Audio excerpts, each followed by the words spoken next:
옆에분들하고 인사하겠습니다. 성도님이 함께 할 수 있어서 행복합니다. 한 번 더 인사하겠어요. 성도님의 가정이 누세 가문처럼 명문 가문이 되기를 축복합니다.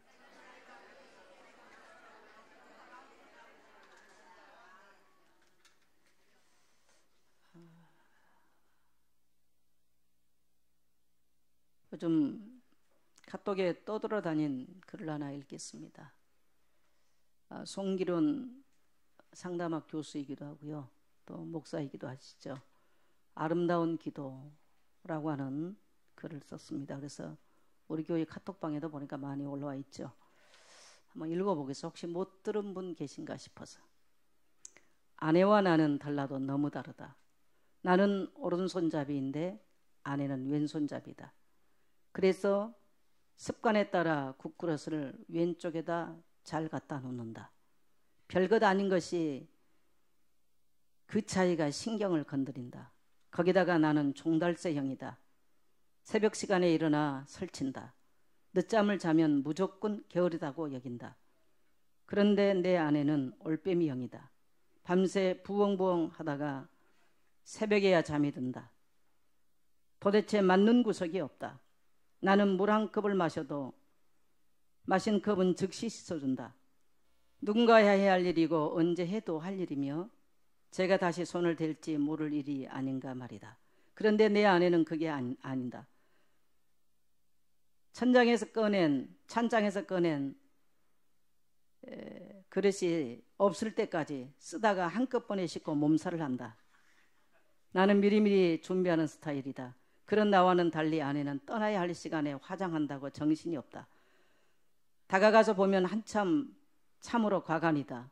화장품 뚜껑은 몽땅 다 열어놓고 있다. 나는 그게 참아지지 않는다. 나도 모르게 버럭 화를 낸다.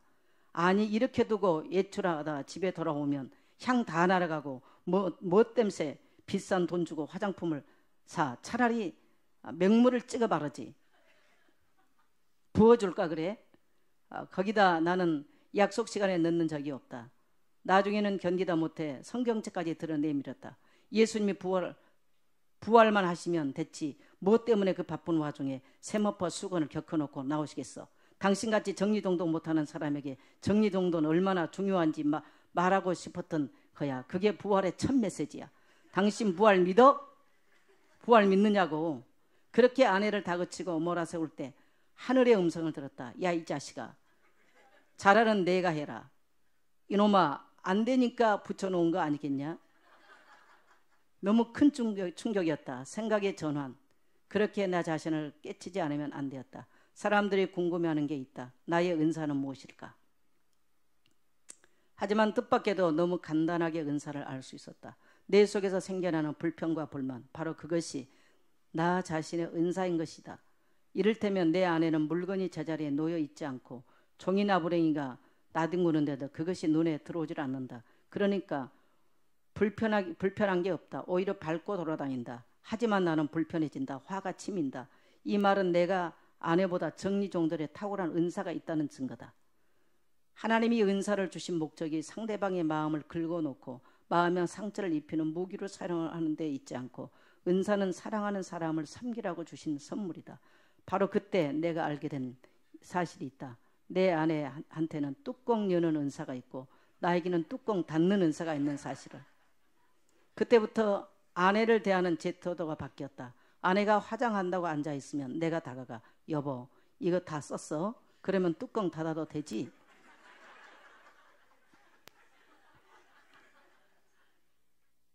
그래 그럼 이것도 닫는다. 이제는 내가 뚜껑을 다 닫아준다.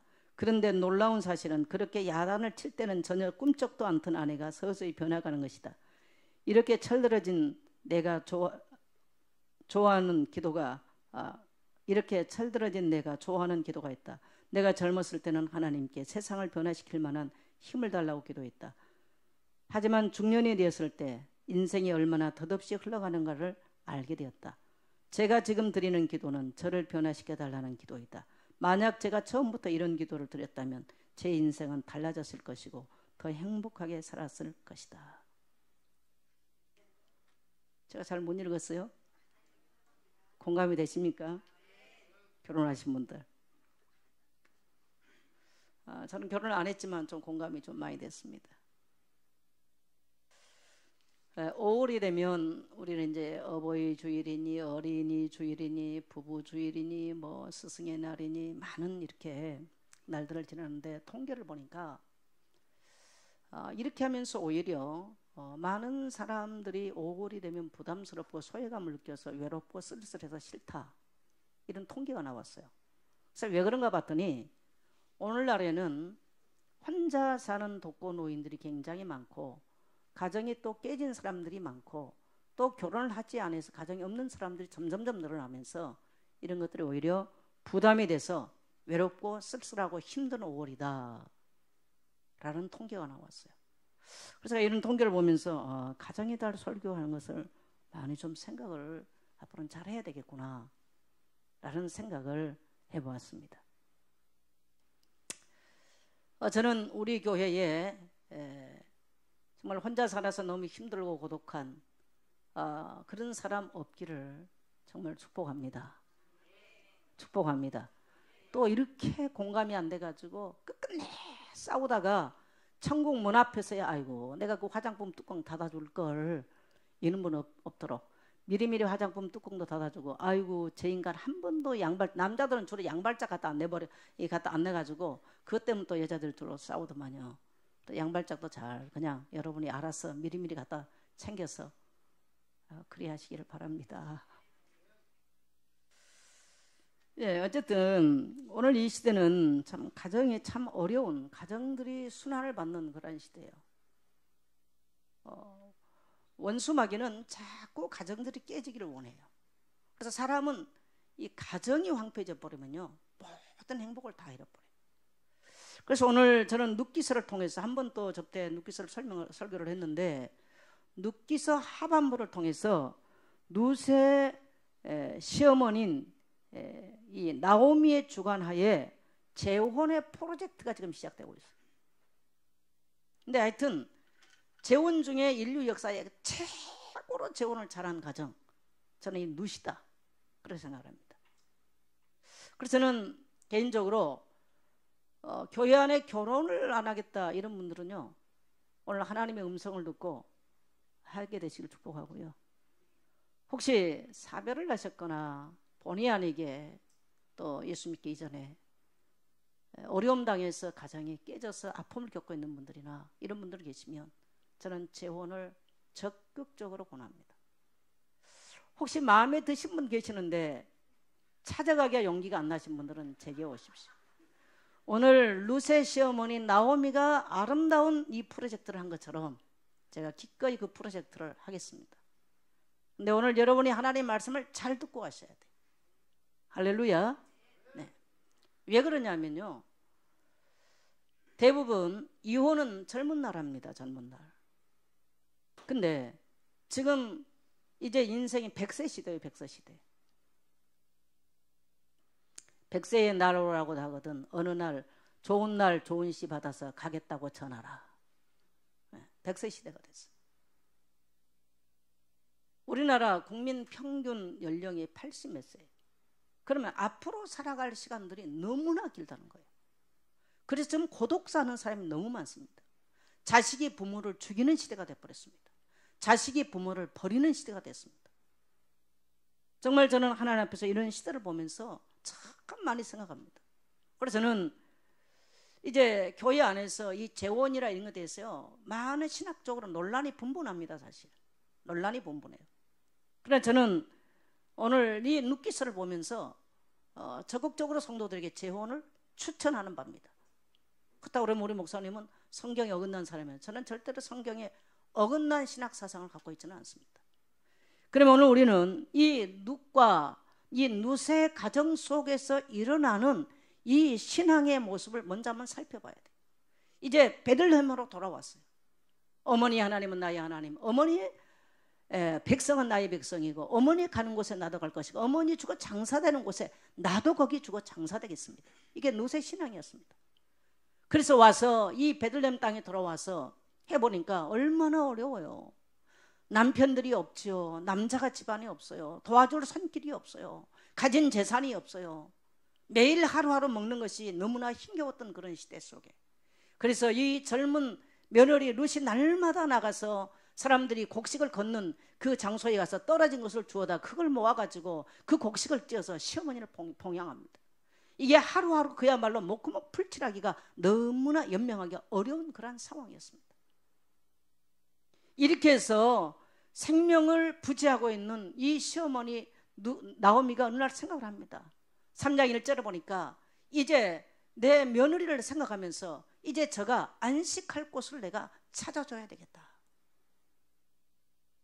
그러면서 이제 3장 1절에 보니까 내가 네게 안식할 곳을 구하여 복되게 해야 되지 않겠느냐? 그러면서 내가 너희가 시키는 대로 해라. 우리 친족 중에 보아스라고 하는 사람이 있다.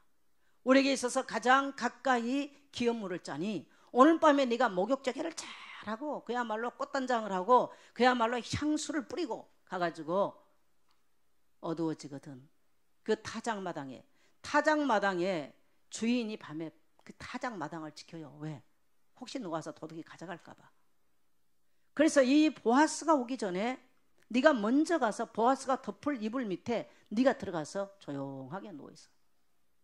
그 어머니가 시키는 대로 지금 들어갔어요. 그랬더니 보아스가 저녁을 잡고 그야 잡수고 포도주를 거나하게 한 잔을 잡수고 기분 좋게 너무너무 곡식이 잘 돼서 많은 타작을 거두는 이 타작마당 기분 좋은 마음으로 와서 누웠어요. 자다가 보니까 인기척이 나는 거예요. 깜짝 놀라서 돌아보니까 여자 한 사람이 누워있어요. 얼마나 누구야 하고 소리 질렀겠죠. 나는 당신의 여종입니다. 당신의 여종을 당신이 덮는 이불로 덮어주소서. 그랬더니 보아스가 자기 옷으로 겉옷으로 이 룻을 덮어주는 거예요. 그러면서 이 룻이 하는 말이 당신은 우리에게 나에게 기업 물을 자입니다. 그래 맞다. 그런데 또 한 사람 기업 물을 자가 있다. 오늘 낮에 내가 나가서 이제 그 기업 물을 자가 만일에 기업 물지 않겠다면 내가 너에게 기업을 물을 것이다. 그래 너는 가만히 기다려라. 그리고 두 사람이 밤에 이제 도란도란 얘기를 하기 시작했어. 그 다음에 먼덩이 터옵니다. 이 보아스가 말을 합니다. 유대인들의 옷들이 크잖아요. 이 치마처럼 옷이 크잖아요. 거기에다가 6말은 아닐 것 같고 6번은 됐다는데 6 될 것 같아요. 6대를 이 곡식을 데워서 이어서 보냅니다. 그리고 사람들이 알아보기 전에 빨리 가라. 그래서 이제 집에 들어왔어요. 근데 시어머니가 어떻게 됐느냐? 그래서 이래저래 저래요래 요래저래 됐습니다. 그랬더니 이 시어머니가 굉장히 지혜로워요. 이 시어머니가 3장 18절에 보니까 이에 시어머니가 이르되 내 딸아 이 사건이 어떻게 될지 알기까지 앉아 있으라. 그 사람이 오늘 이 일을 성취하기 전에는 쉬지 아니하리라. 그 일을 이 보아스가 성취하겠다. 오늘 하루 종일 보아스가 다니며 성취할 때까지 너는 가만히 앉아서 어떻게 되는가를 보라는 거예요. 그랬더니 결국은 이 모든 장로들을 모아놓고 자기가 이 룻에게 엘리멜렉의 가문에 기업 물을 자라는 사실을 말씀을 합니다. 그런데 온 장로들이 흔쾌히 받아들였어요. 그래서 이제 공식적으로 이 룻을 이 보아스가 아내로 맞아서 이 두 사람 속에서 태어난 자녀가 이세가 낳고 이세에게서 다윗이 낳는 이런 놀라운, 그래서 다윗의 할머니가 되어지고 다윗 가문이 되어지는 놀라운 축복이 이 가정 안에 시작되는 것입니다. 자, 오늘 우리는 이 말씀 속에서 몇 가지를 한번 생각해 봐야 됩니다. 여러분, 아니 이게 룻이라고 하는 이 책을 가만 보니까 이게 삼류 잡지 소설 아니야? 여러분 어떻게 생각하세요? 우리나라의 윤리와 도덕적 관점으로 보면요, 삼류 소설입니다. 창세기 38장 얘기도 삼류 소설. 나는 옛날에 이런 성경책을 이거 왜 넣어놨을까? 살짝 찢어버리면 안 될까? 너무 이상하게 생각했어. 근데 유대법과 우리의 법은 차이가 있어요. 유대법은 어떤 법이냐? 고혈제도라는 고혈제도라는 게 있어요. 이게 뭐냐면요, 한마디로 절대로 그 집안 안에 생가부가 없게 만드는 제도예요. 만일에 그 집에 시집 온 여자가 남편이 죽었다 그러면 동생이 그 여자에게 들어가는 거예요. 그래서 예수님 당시도 보니까 7 형제가 다 갔다는 거예요. 그러면 천국에 가서 누구의 아내입니까? 예수님 물어. 그러니까 예수님이 하신 말씀 뭐라고 그랬어요? 천국 가면 시집도 안 가고 장가도 안 가느니라. 이게 고엘 제도입니다. 이 고엘 제도를 이 룻기서에서는 기업 물을 자란 말로 여러 우리말로 해설하면 기업 물을 자 여러 번 나와요. 그럼 만일에 그 집에 형제가 없다, 형제가 다 죽었다 그러면 사촌이 해야 돼요. 사촌도 없다, 오촌간이 해야 돼요. 오촌간도 없다, 육촌이, 육촌간도 없다, 팔촌간이, 팔촌간도 없다, 십촌간이 해야 됩니다. 어쨌든 이 보아스라는 사람은 몇 총간인지는 모르지만 오늘 이 아비멜렉의 가문하고는 굉장히 기업을 물을 이러한 순위선상에 있었던 사람이에요. 오늘 우리 하나님께서는요, 사람을 불쌍히 여기시기를 얼마나 불쌍히 여기시느냐. 이 땅에 그야말로 일찍 남편이 병사하고 또 비명행사해서 어려움을 당한 과부의 그 어려운 처지를 아시고 그렇게 살도록 하나님은 두지 않았어요. 그래서 하나님께서는 2가지 제도를, 이 고엘 제도를 통해서 2가지를 말씀하세요. 침상의 의무를 확실하게 해라, 그 집의 남자들은. 그래서 자식을 낳으면 자기 이름이 아니에요. 자, 보아스가 자식을 낳았지만 보아스의 자식이 아니고요, 룻의 남편의 이름으로 대물림이 되는 겁니다. 그렇게 해서 그 집안의 이름을 끊어지지 않게 만들어요. 2번째는 뭐냐면 식탁의 의무를 다하라. 이 2가지는 한마디로 먹고 관계 있어요. 따라서 생명과 관계돼 있다. 식탁의 의무. 그 집안에 여자가 들어와서 남편이 죽고 생명부지를 할 수 없다. 그러면 형제들이 해야 돼요. 사촌이 해야 돼요. 오촌이 해야 돼요. 육촌이 해야 돼요. 10촌, 9촌, 20촌까지라도 그 가문의 남자들이 어쨌든 간에 그 집안에 들어왔던 여인에게 식탁의 의무와 침상의 의무를 다하라는 거예요. 그래서 그 여인의 생명을 책임지라는 겁니다. 이게 하나님께서 세우신 고엘 제도입니다. 그게 유대법이에요. 이걸 우리나라 법으로 보면 큰일 나버립니다. 우리나라에 그런 일은 없기를 축복합니다. 축복합니다. 아, 교회 가니까 룻기서 이런 일들이 있다면서 만일 되면요 큰일 납니다. 지금은 이렇게 형제들이 하지 않고요, 어떻게 합니까?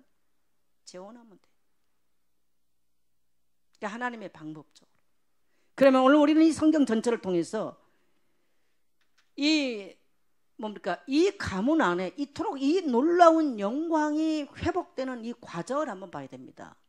한 여자가 어느 날 남의 남자 잠자는 침소에 들어가가지고 발치 밑에 누워 잤다가 다윗을 낳았다, 다윗의 할머니가 됐다, 그런 얘기가 아니잖아요. 이 과정, 여기까지 오기까지는요 놀라운 하나님의 섭리가 개입하는데, 하나님의 섭리는 따라합시다. 언약에 따라 흐르신다. 언약 중심으로 흐르는 거예요. 자, 그래서 오늘 이 보아스와 룻의 만남은 교회와 그리스도와의 만남을 말하는 거예요. 오늘 그래서 룻도 교회의 모습이에요. 나오미도 교회의 모습이에요. 자, 첫 번째 이 나오미라고 하는 사람은 인생에 어려움이 왔을 때, 문제가 왔을 때 그야말로 이 경제적인 어려움이 오니까 어디로 갑니까? 이방 땅으로 내려갑니다. 가면 안 될 땅이었어요. 어떨 때 성도들이 자기 인생에 어려움이 와요, 문제가 와요. 그런데 가면 안 될 땅, 손대면 안 될 땅, 만나면 안 될 사람을 만납니다. 그래서 남편을 잃어버리고 자식을 잃어버리고 더 큰 문제를 만나서 비참한 지경에 이른 사람이 있습니다. 근데 놀랍게도 오늘 우리 그리스도인들이 오늘 우리 나오미를 통해서 본받을 수 있는 건 뭐냐면, 이 나오미는 자기의 문제를 깨닫고 하나님의 공고하심을 따라 예루살렘으로 돌아왔더라는 거예요. 따라합시다. 돌이키는 나오미. 바로 그게 회개입니다. 회개. 그래서 우리 하나님은 회개하고 돌이키면 정말 나갔다 할지라도, 잘못됐다 할지라도 처절하게 돌이키는 것은 그 땅에 있는 것이 아니에요. 모압 땅에 있는 것이 아니에요. 입으로 하는 것이 아니에요. 따라서 삶의 자리가 바뀌는 것을 회개라고 그랬습니다. 이 나오미의 회개예요. 이 회개 속에 사랑하는 며느리 룻이 동참을 하고 있다는 사실이에요. 자, 한 집안이 살아나는 데 있어서 어떤 사람이 필요하느냐? 따라합시다. 회개하는 자. 오늘 여러분 인생에 문제가 왔을 때 누구를 찾아가고 어디를 갑니까? 어떤 사람은 더 심각한 문제를 만들어버리는 사람이 있어요. 어떤 사람은 남편이 죽었는데 더 많은 문제를 만드는 사람이 있어요. 어떤 사람은 남편이 죽은 것을 통해서 하나님을 만나고 너무너무 살기가 힘들어서 하나님을 만남으로 큰 축복의 가문으로 인생이 변화되는, 오늘 루카 같은 여인이 있는가 하면 오히려 그 가문을 망쳐버린 사람도 있습니다. 우리 하나님은 돌이키고 회개하는 자에게 긍휼을 베푸시고 은혜를 베푸시고 우리 하나님은 자비의 하나님인 줄 믿게 되시길 바랍니다. 이걸 루키서를 통해서 하나님 잘 말씀하십니다. 그 다음에 우리는 이 룻이라고 하는 여인을 볼 수 있죠. 이 룻이라고 하는 사람은 어느 문헌을 보니까 이 사람 룻은 이 모압 여자잖아요. 모압의 주신은 뭐냐면 그모스예요. 그모스는 뭐냐?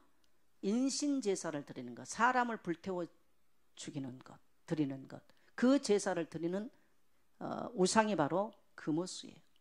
이것을 수십 년 이렇게 섬기면서 살아왔던 여자입니다. 근데 어떤 문헌들에는 다 맞는지 안 맞는지는 모르겠는데 어떤 문헌에 이런 게 있어요. 이 여자가 이 그모스 신전의 여사제였다. 그래서 친히 이 제사를, 사람을 태워 죽이는 제사를 직전했던 사제였다라는 그런 문헌도 있더라고요. 그럼 한번 보세요, 여러분.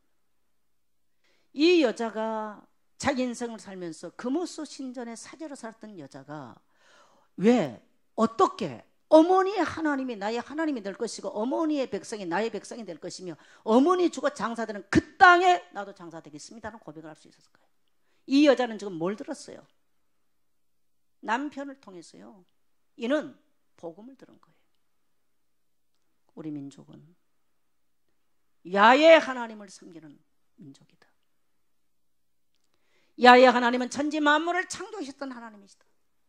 이 여호와 하나님은 천하 만물을 통치하시고 작은 그야말로 미생물 하나의 생명까지도 이 하나님이 섭리하시고 통치하신 하나님이시다. 인생의 생사하복을 이분이 통치하신다. 우리는 이 살아계신 야훼 여호와 하나님을 섬기는 하나님의 백성이다. 그리고 이 하나님께서는 우리 하나님이시고는 그의 백성이신데 하나님께서 12지파를 세우셨다. 그리고 말씀하셨다. 언젠간 우리 백성 속에서 우리 민족 가운데서 메시아가 오셔서 모든 인류를 구원할 것이다. 그 메시아는 이 땅에 오셔서 하나님의 은혜를 베푸실 것이고 하나님의 자비와 하나님의 긍휼을 베푸셔서 죄와 저주와 사단과 지옥 갈 영혼들을 살려낼 것이다. 이게 메시아 사상이에요. 이 언약을 남편으로부터 들은 거예요. 깜짝 놀랍니다. 자기들이 섬겼던 그모스 신은 자식을 불태워서 잘 먹고 잘 살려고 하지만 잘 되지 않는다는 걸 알았어요. 자기는 살아오면서 그 신전에 그 사제로 살았지만 아니란 걸 알고 있었어요.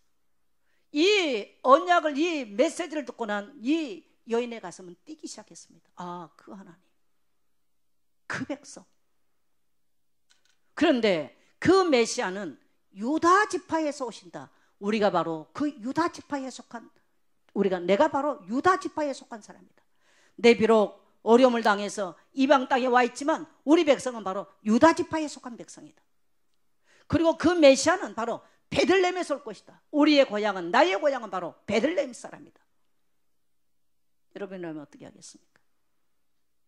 여기는 아가씨라면 어느 날 남자 만났는데 이런 놀라운 충격적인 얘기를 그 사람이 했어. 어떻게 생각하세요? 근데 그래놓고 그 남편이 꼴까닥 죽어버렸어. 아니, 베들레헴에 그 메시아가 온다. 세상을 통치하실 참된 왕이 온다. 그리고 유다 지파에서 온다. 그리고 그 민족에서 온다. 근데 그게 누구예요? 자기네 지금 집안 얘기예요. 근데 도무지 뭐니 싹스 놓고 이 남편이 죽어버렸어요. 가능하겠어요? 안 가능하겠어요? 가능해요? 안 가능해요? 안 가능하다고 생각할 수 있어요. 그런데 이 룻은요, 그 얘기를 들으면서요, 아, 그 살아계신 하나님이라면 내 남편이 죽는 것과 상관없다. 저 우리 어머니가 섬기는 저 하나님은 살아계셔서 역사하실 것이다. 그래서 어머니 하나님은 나의 하나님이 될 것이고, 그 어머니의 백성 여호와 하나님을 섬기는 어머니의 백성은 나의 백성이 될 것이고, 어머니 죽어 묻힐 그 베들레헴 땅 나도 가서 거기에 묻혀 오실 메시아를 기다리겠습니다 라고 하는 신앙 고백입니다. 할렐루야. 그러니까 남편이 없어도 괜찮아요. 굶어 죽어도 괜찮아요. 돌아와서 날마다 가서 남들이 뭡니까 이 이삭을 베고 뭡니까 보리를 베고 떨어진 그 이삭을 주워다 먹는다 할지라도 나는 그 메시아 그리스도를 바라보며 살겠다고 하는 놀라운 이 여인의 신앙의 결단이요 신앙이었다는 사실. 여러분, 신앙의 결단은요 하나님이 보상하십니다. 따라합시다. 신앙의 결단은 하나님이 보상하십니다. 그래서 이 나오미의 가정이 완전히 무너졌지만 이 한 여자의 놀라운 신앙의 결단이 이 가정을 회복시키는데, 자 우리 4장 성경 넘어가겠어요. 예, 4장 11장 우리 11절 같이 읽겠습니다. 예, 같이 읽습니다. 성문에 있는 백성들과 장로들이 이르되 우리가 증인이 되나니 여호와께서 내 집에 들어가는 여인으로 이스라엘 집을 세우는 나헬과 내와 두 사람과 같게 하시고 내가 에브라서 유력한 베들레헴에서 유명하게 하시길 원하며. 중요한 얘기예요. 지금 여기가 보니까 내 집에 들어가는 여인으로 이스라엘의 집을 세운 이스라엘의 집을 세운 이스라엘 12지파는 나헬과 레아를 통해서 12지파가 나왔잖아요. 니를 통해서 이스라엘의 집을 세우는 자가 될 거라는 거예요.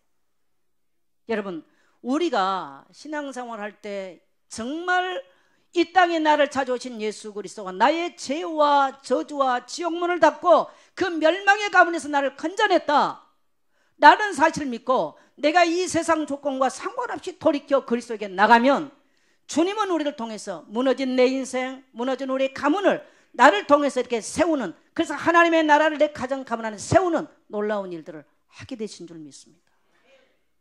여러분, 결혼이 뭐라고 생각하십니까? 적어도 결혼할 여인들이요, 오늘 여러분이 그 결혼하는 가문 안에 그 집을 이스라엘 집을 세웠던 여인들과 같은 그러한 여인들 되시기를 축복합니다. 그런 자세로 간다면 그 집이 어떻게 문제가 오겠어요? 그럼 남편들은 어떻게 할까요? 남편은요, 그리스도의, 보아스는 그리스도의 표상이에요. 그래서 예배소서에 보면은 아내들아 남편에게 순종하라, 그리스도께서 교회를 사랑한 것 같이 남편들아 아내를 사랑하라. 그리스도가 어떻게 교회를 사랑했어? 그의 몸을 십자가에서 갈기 찢어서 오늘 여기 있는 저와 여러분, 교회된 저와 여러분을 사랑하시고 구원해 주셨어요.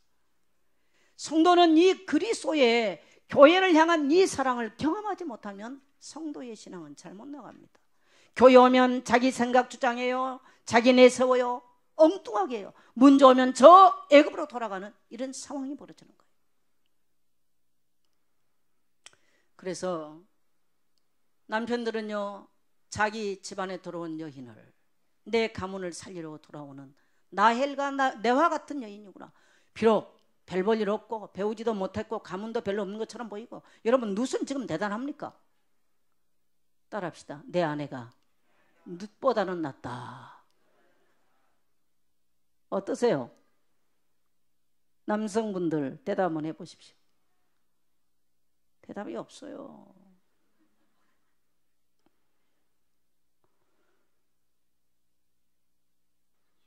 오늘날에요, 제일 부부간의 문제 뭐냐? 대화, 이 커뮤니케이션을 못 이뤄가지고요, 문제야. 오늘 현대인들은 대화를 못해요. 남의 말을 못 들어. 자기 할 일기만 해. 그래서 제가 계속 경청 얘기하잖아요. 그래도 우리 건이가 집에로 오면, 우리 세막당에 갔다가 집에로 오면 할머니한테 할머니 경청 그런데. 여러분, 다윗의 족보는요 완벽하게 언약이 전수된 족보입니다. 그 말은 이 룻이 정확하게 들었다는 거예요. 여호와 하나님에 대해서, 언약의 하나님에 대해서, 유다 지파에 대해서, 베들레헴에 대해서. 이게 다음에 미가에서 그대로 또 나오잖아요, 성경에. 그대로 이 룻을 통해서 그대로 전달됐다는 거예요. 놀라운 얘기. 나오미가 오벳을 안고 우리 가문은 유다 지파야, 또 우리 지파에서 베들레헴에서 메시아 그리스도가 올 것이야. 그 오벳을 누가 키워요? 나오미가 키워요. 전달된 거예요. 그 다음에 며느리가 또 이세를 안고 또 했겠죠. 이세는 이세의 아내는 다윗을 안고 또 했겠죠. 이렇게 전달되는 것입니다. 이게 지금 이 다윗 가문에 흐르고 있는 비밀이에요. 오늘날 사람들은 행복하기 위해서 결혼합니다. 안 행복합니다. 너무너무 힘들어요. 그래서 사람들이 결혼을 포기해버려서 오늘 여러분이 눕과 같은 심정으로 내가 그 집안에 이스라엘을 하나님의 나라를 세우기 위해서 내가 결혼한다 라는 심정으로 간다면 하나님의 여러분의 인생을 하나님이 보상하실 줄 믿습니다. 그래서 남편들은 아내들을 긍휼히 여기셔야 돼요. 젊은 날은 남편은 아내를, 젊은 날은요 남편이 아내를 긍휼히 여기셔야 돼요. 여자는 젊은 날 힘이 없어. 호르몬이 딱 체인지 되는 순간부터 남자는 불쌍해지고 여자는 그때부터 힘이 나. 막 남편한테 막 반말 바로 해버려요. 호르몬이 체인지 되거든요. 그래서 유대인의 속담에 이런 말이 있습니다. 여자는 젊은 날은 요부가 되고 중년에는 간호사가 되고 중년에는 비서가 되고 노년에는 간호사가 되라. 그래서 가정은요, 가장은 영적 권위가 왕, 제사장, 선지자적인 이런 권위를 가지고요, 가정을 하나님의 말씀 앞에 인도하고 남편들의 권위 앞에 아내들이 순종해 줄 수 있어야 돼요. 왜 아멘들을 안 하세요? 이건요 하나님의 질서예요. 우리의 삶 자체는 평등합니다. 그러나 남자가 뭐 이슬람들처럼 그렇게 가면 안 돼요. 근데 남편들은 젊은 날 했던 그 버릇 그대로 그냥 뭐 여자는 밥이나 해주고 뭐 그래가지고 여자가 죽어라고 사는데 이 중년이 지났는데 호르몬이 체인지 됐는데도 안 해. 그러니까 그때부터 남편은 엄청나게 아내에게 구박을 받아. 근데 여자들은요 대단한 걸 원하지 않습니다. 여자들은 뭐 죽일 놈 살려면 금방 말 한마디면 싹 풀려버려.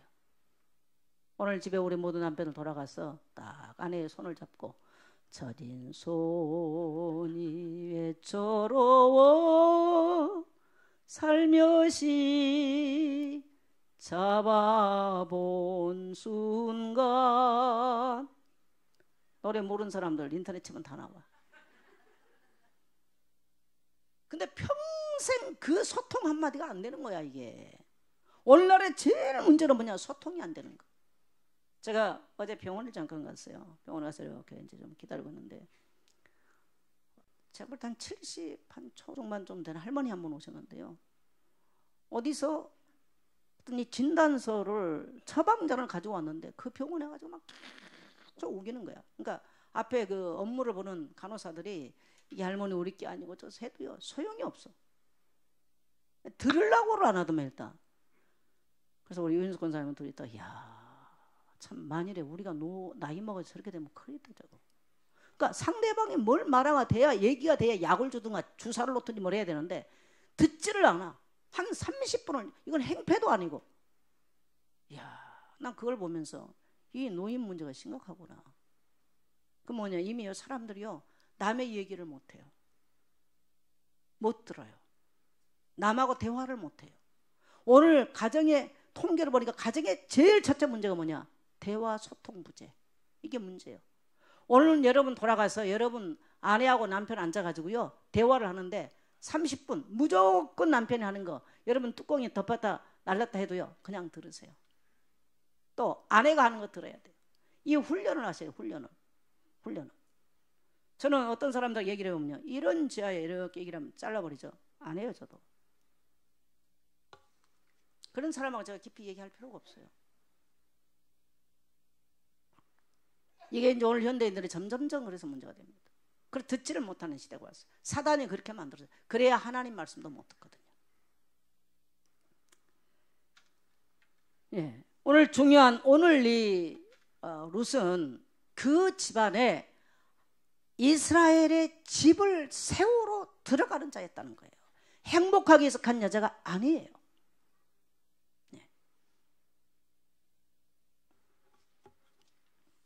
근데 하나님이 이 룻을 얼마나 많이 보상했습니까? 우리가 4장 하반부 전체를 본다면요, 놀라운 얘기들이 나오죠. 13절에 보니까 이에 보아스가 룻을 맞이하여 아내로 삼고 그에게 들어갔던 여호와께서 그에게 임신하게 하심으로 그가 아들을 낳은지라. 누가요? 여호와께서. 따라합시다. 여호와께서. 그래서 인생은 여호와께서 하셔야 돼. 그러면 지금 재혼들, 오늘 재혼들의 문제가 뭡니까? 뭐 이제 이렇게 생각해요. 돈 많이 있는 영감 없어. 여러분, 돈 많이 있으면 이 동네 안 왔어요.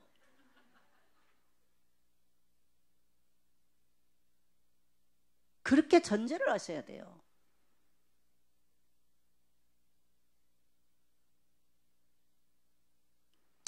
재혼한 가정의 제일 문제가 뭐냐면 정서적 갈등이에요. 정서적 갈등. 여러분, 이방 이 여인이 이 예루살렘 베들레헴에 돌아왔을 때 정서적, 신앙적, 문화적 갈등이 얼마나 많았겠어요. 또 이 보아스를 만났을 때 처음부터 정서적 갈등이 해결됐겠다고 생각합니까? 안 됐습니다. 그러나 우리는 이들에게 있어요. 그 신앙과 그의 성품을 봐야 돼요. 오늘 송기름 목사가 아내를 변화시키려고, 근데 참 그 사모님은 대단해요. 어떻게 화장품 뚜껑 다 해놓고 맨날 그러고 다니는지.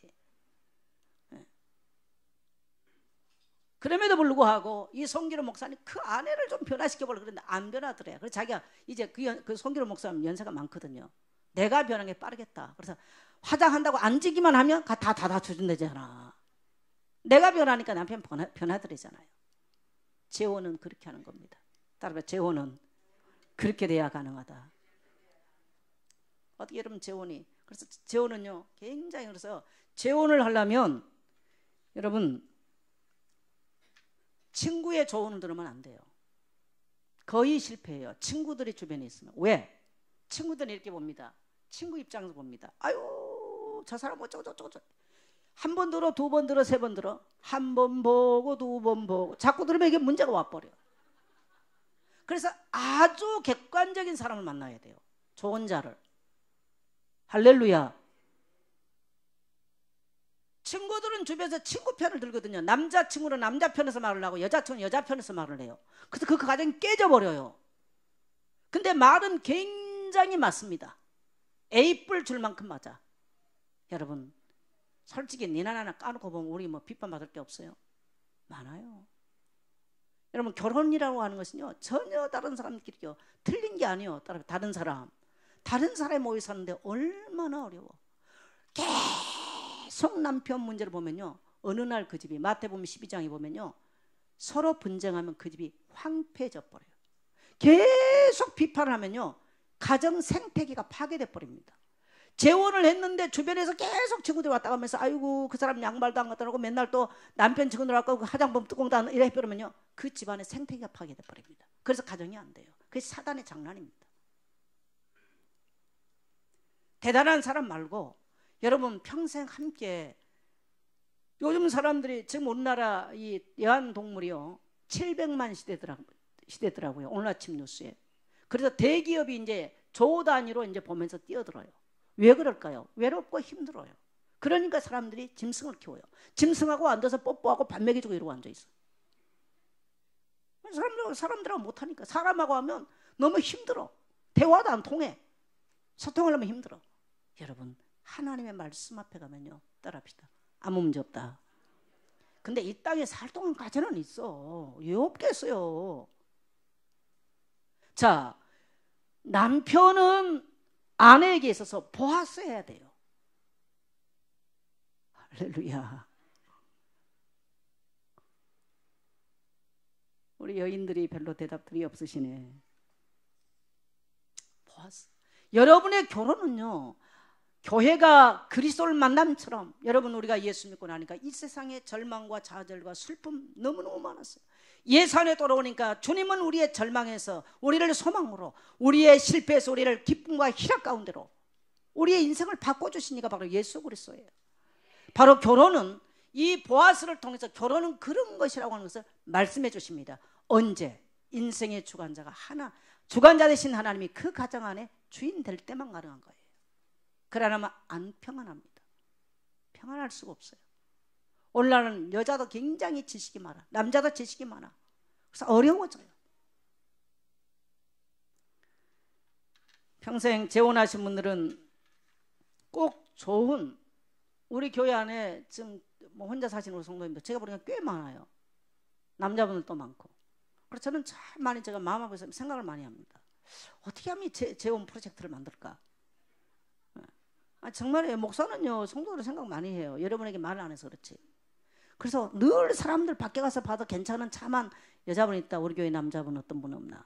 또 괜찮은 남자분 또 우리 반에 늘 생각합니다. 목사는. 여러분 중년의 재혼 별거 아니라고 생각해요. 근데 가볍게 생각하면 만났다 깨지고 이런 상황 벌어져요. 그렇게 하면 안 되고요. 평생 하나님 앞에서 한 하나님을 경외하고 평생 같이 갈 사람을 생각하면서 따라합시다. 없는 것보다 있는 것이 훨씬 낫다. 병신 같은 남편도 없는 것이 있는 것이 훨씬 낫다. 아멘. 아멘. 오늘 혹시 가정 안에 어려움 있는 분들 오늘 밤 돌아가서 당신은 나의 보았습니다. 남편은 아내에게 당신은 나의 룻입니다. 이런 고백이 있게 되시길 축복합니다. 고백대로 하나님이 그 가정을 축복하실 줄 믿습니다.